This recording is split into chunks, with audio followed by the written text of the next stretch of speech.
कि जैसे अगर आप सोलर की बात करें तो सोलर के में ये कि ये 24 घंटे तो नहीं अवेलेबल, इसलिए आपने देखा कि हम जो डिज़ाइन की बात करें ना उसके अंदर जो ऑन साइट एनर्जी रिसोर्सेज है उसमें जनरेटर बहुत इंपॉर्टेंट रखता है इसके लिए।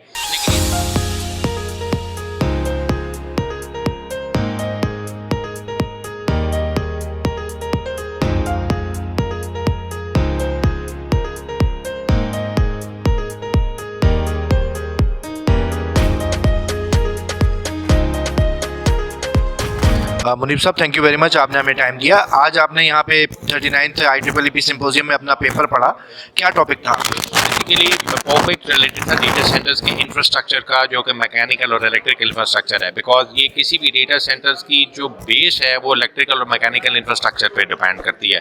क्योंकि डेटा सेंटर्स जो आप सारे अंडरस्टैंड करते हैं कि ये एक हाईली अवेलेबल प्रोडक्ट है। हाई अवेलेबल प्रोडक्ट का मतलब ये कि इसको हर वक्त ज़ेर इस्तेमाल रहना है। तो अगर इसको हर वक्त ज़ेर इस्तेमाल रहना है तो इसके पास जो कंपोनेंट का डिज़ाइन है वो इस तरह का हो कि ये हर वक्त जब कोई उसके पास सर्विस लेने जाए तो वो अवेलेबल हो। तो उसमें दो इम्पॉर्टेंट तीन जो दुनिया में स्टैंडर्ड्स हैं अवेलेबिलिटी के, यानी डेटा सेंटर्स को चलते रहने के, वो सब ज़्यादा फोकस ही करते हैं इलेक्ट्रिकल और मैकेनिकल पार्ट पे। तो हमने उसके जो 4 मुख्तलिफ दर्जे हैं अवेलेबिलिटी के, उसके मुताबिक डिज़ाइंस को शेयर किया।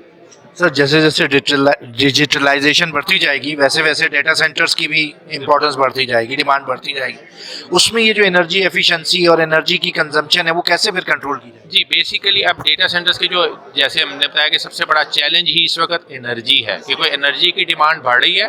दूसरी तरफ ये कॉन्फ्लिक्टिंग ऑब्जेक्टिव है, दुनिया में कार्बन एमिशन को 50% किया जा रहा है। इस वक्त एनर्जी, ज़्यादातर एनर्जी जो है वो हाइड्रोकार्बन से बनती है। जब हाइड्रोकार्बन से एनर्जी बनती है इसका मतलब कार्बन एमिशन बढ़ेगा। तो हमारा ऑब्जेक्टिव ये है कि इधर से कार्बन एमिशन कम करना है, इधर हमारी नीड बढ़ी है। तो इसका मतलब ये है कि हम ज़्यादा एफिशिएंट तरीके से वो एनर्जी इस्तेमाल करें या रिन्यूएबल एनर्जी के सोर्स इस्तेमाल करें।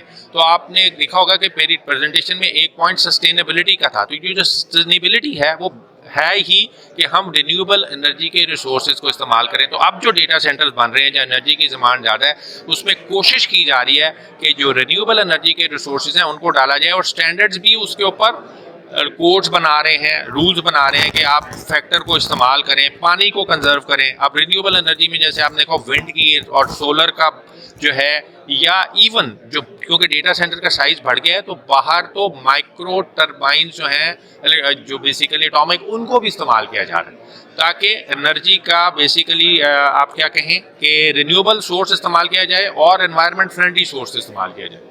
आम तासुर ये है कि रिन्यूएबल्स जो है उस वक्त इस्तेमाल की जाते हैं जब मेन इलेक्ट्रिसिटी नहीं आ रही होती। आम तासुर ये, आवाम का तासुर ये, क्या इसको जो डेटा सेंटर को जो एनर्जी रिक्वायर्ड है ये रिन्यूएबल्स उस तरह से दे पाते हैं? जी, बेसिक होता ये है कि जैसे अगर आप सोलर की बात करें तो सोलर के में ये कि ये 24 घंटे तो नहीं अवेलेबल, इसलिए आपने देखा कि हम जो डिज़ाइन की बात करें ना उसके अंदर जो ऑन साइट एनर्जी रिसोर्सेज है उसमें जनरेटर बहुत इंपॉर्टेंट रखता है इसके लिए।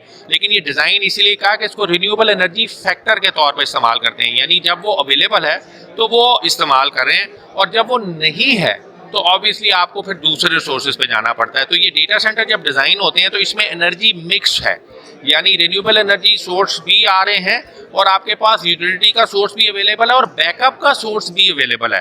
तो अब जहां नीड पड़ेगी, जब अवेलेबल है रिन्यूएबल एनर्जी तो वो इस्तेमाल होगी, प्रायोरिटी वो होगी, और उसके बाद यूटिलिटी इस्तेमाल होगी जो हमें ग्रिड से अवेलेबल है। और खुदा ना खास्ता अब ये दोनों सोर्सेज नहीं है तो बैकअप पावर पे जाएंगे, जिसको डीजल पावर कहते हैं। अच्छा, ये लाजमी बात है, जब हम ये डिज़ाइन की बात करते हैं तो इन्वेस्टमेंट भी बढ़ जाती है।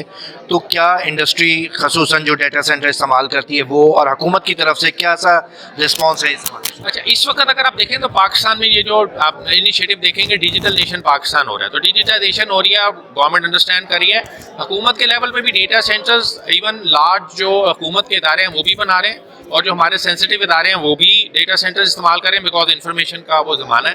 अब बहुत सी कोई announce policy specific to data center तो नहीं है, लेकिन आईटी सेक्टर से रिलेटेड वो फ्रेंडली पॉलिसीज़ की तरफ आ रहे हैं। इस वक्त सबसे बड़ा जो एक चैलेंज है जो इस इंडस्ट्री को ग्रो करने से रोकेगा, उसको ये है कि जो गवर्नमेंट है उसने प्राइवेट सेक्टर से कम्पीट करना शुरू कर दिया है। तो अगर आप मुल्क की इकोनॉमी को ग्रो कराना चाहते हैं तो इसमें मुमकिन ही नहीं है कि आप चाहते हैं कि इन्वेस्टमेंट आए, तो अगर गवर्नमेंट के इदारे या आपसे कम्पीट करना शुरू कर देंगे तो फिर तो बिजनेस ग्रो नहीं करेगा। तो ये इस वक्त चैलेंज है।